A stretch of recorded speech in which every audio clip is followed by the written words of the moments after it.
My company is called China-Africa Bridge, and its purpose is to help promote win-win trade, business and cooperation between China and African countries.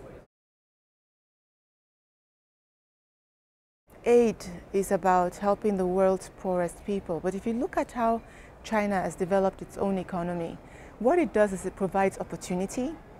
And then as people seize opportunities, and then this is a self-selecting process, people seize the opportunities that are made available by the state, then that drives the economic growth. Now the Chinese engaging with Africa provides an opportunity to African countries. And again, Africans can seize the opportunities through a self-selecting process, and that will drive economic growth across the African countries. So I'm just, through my company, making sure that Africans are aware of what opportunities exist, how they can seize it to their fullest advantage, so that we can also have economic growth as a result of engaging with the Chinese. Not just increasing in commodity prices, but transformation of our economies so that we have more value added and we contribute more to the world economy. I want us to move beyond state-to-state cooperation. So the Forum on China-Africa Cooperation is standard. It occurs every 3 years. But this is where the government of China with the governments of Africa set up the framework. But to really have a win-win, we need business to business, people to people, academics to academics. Every layer of society has to be engaging.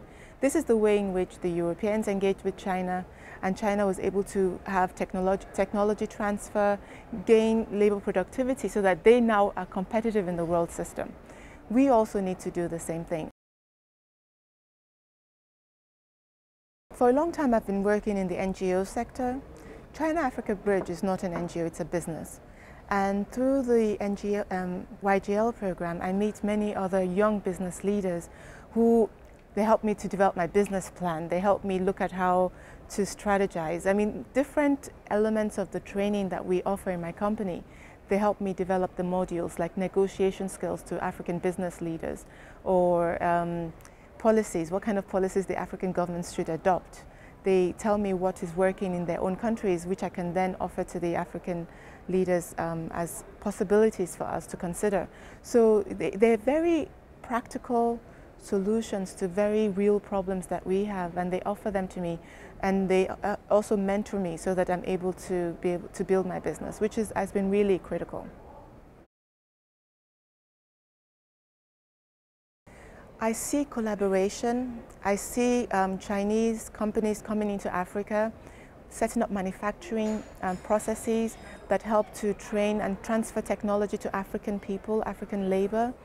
I see Africans selling products to Chinese and coming up and setting up processes also in China that make sense to be developed in China.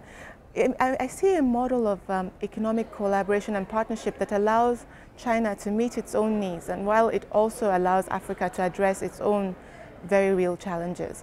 So I think that if we carefully build the road that goes in that direction, people will travel on it. So that's one of the exciting things about having this task force, is that it gives us a mechanism to drive that agenda. Following our meeting in Tianjin, we're still going to go to Beijing, where we're meeting with the major Chinese investor into Africa.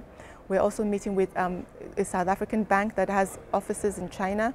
So this is not just a vision, we work towards it, because we know that it's our own work that will produce these results.